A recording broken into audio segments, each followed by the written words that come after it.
여러분 안녕하십니까? 백만개미 한세구입니다.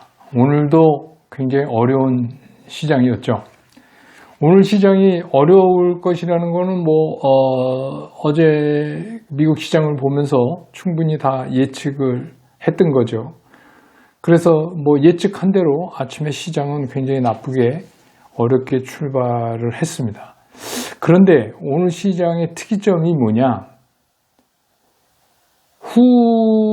오후장에 가면서 이제 지수가 올라오기 시작을 해서 전체적으로 보면 어차피 내용이 어떻게 될 건 다시 말씀드리겠지만 결과적으로 보면 코스피는 0.89% 올랐고 코스닥도 1.02% 상승하면서 장을 끝냈다.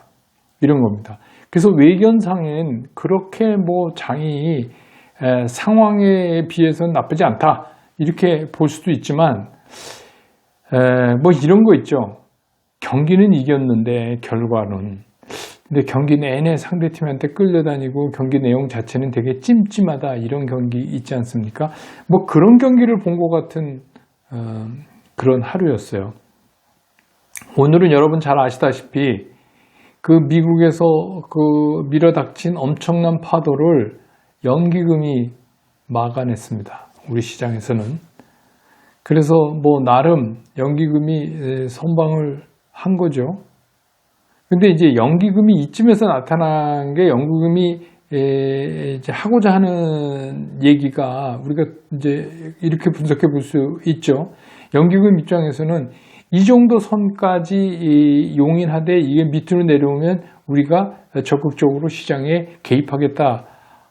또 증강기금 포함해서 이런 시그널을 한번 준 건데 조금 걱정되는 건 그럼 이제 언제 끝날지 모르는 이런 것들이 이런 큰 파도가 계속해서 미국에서부터 밤마다 전해질 텐데 도대체 연기금은 언제까지 이거를 할 수 있을 것인가 하는 불안감이 한쪽으로 들죠. 오늘 같은 경우는 연기금이 적극적으로 났으니까 그동안에 어제 그저께 진짜 엄청나게 팔아대던 실물에서 외국인들은 잠시 좀 주춤하는 매도를 좀 줄이는 그런 모습을 보여줬어요. 그러니까 외국인 입장에서도 연기금이 그렇게 서서 올라오는데 거기다 구태여 지금 팔 필요는 없죠. 다만 이제 선물에서는 좀 순매도 포지션을 좀 높였다는 거. 그동안에 이제 또 가져서 이익 챙긴 건 챙기고 이랬겠죠. 그런데 그러면 이제 지금 시장을 이렇게 어렵게 하는 거 코로나19지만 조금 더 한 발자국 더 들어가서 자세히 좀 살펴보면 결국 이 모든 게 유가예요. 유가. 기름. 우리가 진짜 산유국이 아니기 때문에 저 태어나서부터 지금까지 우리나라는 기름 걱정 안 해본 적이 없어요. 근데 항상 우리의 걱정이 뭐였냐면 기름값이 올라가는 걱정을 주로 했었는데 이번에는 기름값이 떨어지는 걱정을 좀 하게 됐어요. 여러분 잘 아시다시피 미국 같은 경우에 stay at home, 유럽도 그렇고 아직 상당히 집에 좀 머무르라 이렇게 얘기해서 우리로 말하면 이제 격리되는 거죠. 그렇게 되다 보니까 제일 문제가 뭐냐면 사람들도 안 움직이고 그러니까 가스로이 안 된단 말이에요. 차가 안 다니니까. 그것도 갑자기 탁 전염병 때문에 급격하게 이렇게 된 거 아닙니까? 그렇게 되고 또 기업도 당연히 그렇게 되니까 기업 항공기 안 다녀, 공장 안 돌려, 배 안 다녀 이러니까 기름 쓸 일이 없는 거예요. 그런데다가 어제도 잠깐 말씀드렸지만 전 세계적으로 그렇지 않아도 그 기름 채굴에 따르는 그런 투자를 많이 했기 때문에 그러지 않아도 곧 광의 생산 단계로 갈 수밖에 없는 그런 곡선을 유가는 가고 있던 차에 이제 코로나19가 터졌기 때문에 이게 더 충격적으로 되는 거죠. 이제 제일 중요한 게 뭐냐면 사실 미국이 전 세계의 석유 소비량의 한 반 가까이 할 거예요. 제가 알기로. 그러면 미국만 어떻게 정리가 돼도 이 유가 문제가 해결이 어느 정도 되는 거예요. 근데 지금 상태로 봐서 미국이 갑자기 우리나라처럼 하루에 신규 환자 수가 20명 정도로 떨어진다거나 이런 건 기대하기 힘들거든요. 그래서 이제 우리가 또 하나 기대했던 게 뭐냐. 트럼프 대통령의 성향이나 아니면 11월에 있는 대선을 봤을 때 뭐 그냥 좀 많이 사망자가 나와서 그렇게 어려운 상황을 가더라도 우리는 이제 경제활동을 재개한다 하고 충분히 뛰어들 만한 성향의 트럼프 대통령이다. 이런 얘기도 이제 있었잖아요. 근데 최근에 보면은 방역의 성공 사례로 꼽히던 싱가포르 같은 경우도 이거 섣불리 계약하고 뭐 이랬다가 다시 재창고라는 이런 걸 보여주고 있어서 미국도 이게 만만치가 않다. 이제 그런 걱정도 생기는 거죠. 그런데다가 이제 이런 게 제일 중요한 게 뭐냐면 주시장에서는 불확실성이잖아요. 이 유가가 우리를 괴롭히는 이런 문제가 언제 끝날지 모른다는 데 문제가 있는 겁니다. 이게 예를 들어서 뭐 우리 7월 30일까지만 우리 안 돌아다니고 7월 30일이 지나면 옛날처럼 막 전 세계가 그렇게 다닙시다. 이런 거라면 얘기는 좀 달라져요. 근데 이게 언제 끝날지 모른다. 그 대표적인 예가 어제 그 미국 시장에서 또 그 원유 선물 문제로 얘기됐던 게 USO, 그 원유 상장 지수 펀드죠. 이 펀드, 우리가 이제 통상적으로 이렇게 얘기를 하잖아요. 지난번에 우리가 5월물이 이제 만기되는 날 콘텐코어가 일어나면서 배럴당 마이너스 37달러 밑으로 막 40달러까지 떨어졌었다고 그러죠. 이런 현상이 순간적으로 나타나서 이번에 이제 우리가 이 원유의 선물 그 구조를 조금 이제 알게 되셨죠. 그런 거 보면 모든 게 그렇지만 우리나라 일반적인 주식 선물도 그렇지만 차월 다음 달에 꽤 많이 실리고 그 다음 달 이런 식으로 넘어가는데 이 USO 그 원유 상장 지수 펀드의 포트폴리오가 공개가 된 거예요. 그거 보면은 6월물이 40%, 7월물이 55%. 그러니까 사람들이 이런 생각을 그러면 얘는 뭐야? 그러면 이게 6월도 7월도 불안한 거네. 왜냐하면 먼 달께 더 많이 포트폴리오에 걸리니까 이런 게 이제 더 유가에 대한 공포로 또 작용하게 된 거죠. 그런데다 이제 지금은 실물 경제가 보여주는 공포와 꿈과의 싸움으로 이제 다투는 시장으로 이제 가기 시작했어요. 그 전까지는 뭐냐면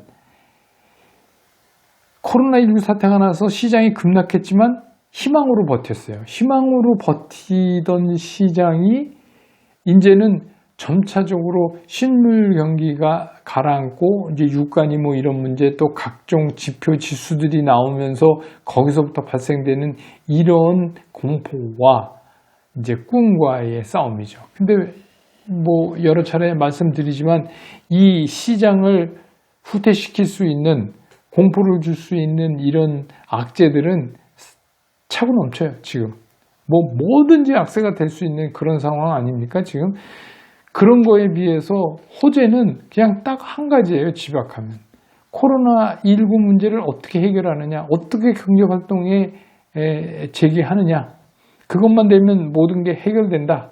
이런 쪽. 그러니까 시장의 그 재료가 갖고 있는 무게로 봐서는 호재 쪽이 크지만 이거는 확률적으로 쉽게 나올 수 없는 거고 악재들은 곳곳에 그냥 많이 지금 나와 있는 상태고 이게 이제 시장을 어렵게 만드는데 이 시간이 길어지면 시장에 절대적으로 좋을 게 없다 하는 게 이제 어제부터 제가 말씀드리는 거죠.